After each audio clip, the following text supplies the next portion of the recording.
Guys, rice రవ్వతో పులిహోర ఎలా చేయాలో చూసేద్దాం. ఇది బ్రాహ్మిన్ స్టైల్, సో తప్పకుండా ట్రై చేయండి. సో 1 కప్ రైస్ రవ్వకి 2 కప్స్ వాటర్ యాడ్ చేసి కుక్ చేయండి 3 విజిల్స్.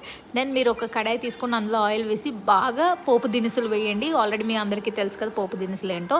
ఇందులో ఏంటంటే రెడ్ చిల్లీ ఉంది కదా, ఎండుమిర్చి పక్కకు తీసేయండి ఫ్రై అయిపోయాక అందులో గ్రీన్ చిల్లీ యాడ్ చేయండి, పసుపు, ఉప్పు, కొంచెం చింతపండు పులుసు యాడ్ చేయండి. మీరు ఎంత క్వాంటిటీ తీసుకుంటున్నారో దాన్ని బట్టి చింతపండు పులుసు యాడ్ చేసుకొని బాగా మిక్స్ చేయండి. వన్స్ అది బాగా మనకి కుక్ అవుతుందని తెలుస్తుంది కదా, సో ఈ రెడ్ చిల్లీ ఉన్నది కదా, అది ఫ్రై చేసినవి మ్యాష్ చేసేయండి చిన్న చిన్న పీసెస్గా.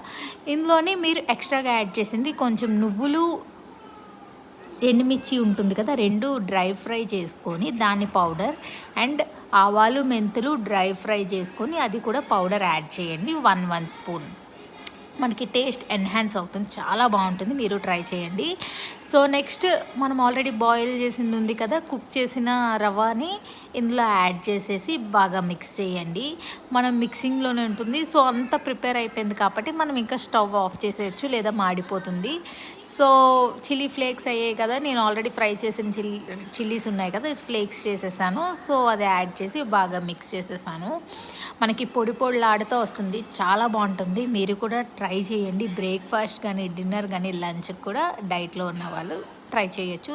సో ఇలాంటి వీడియోస్ ఇంకా చూడాలనుకుంటే please subscribe to my channel. Thanks for watching. Take care. Bye. See you soon. Bye.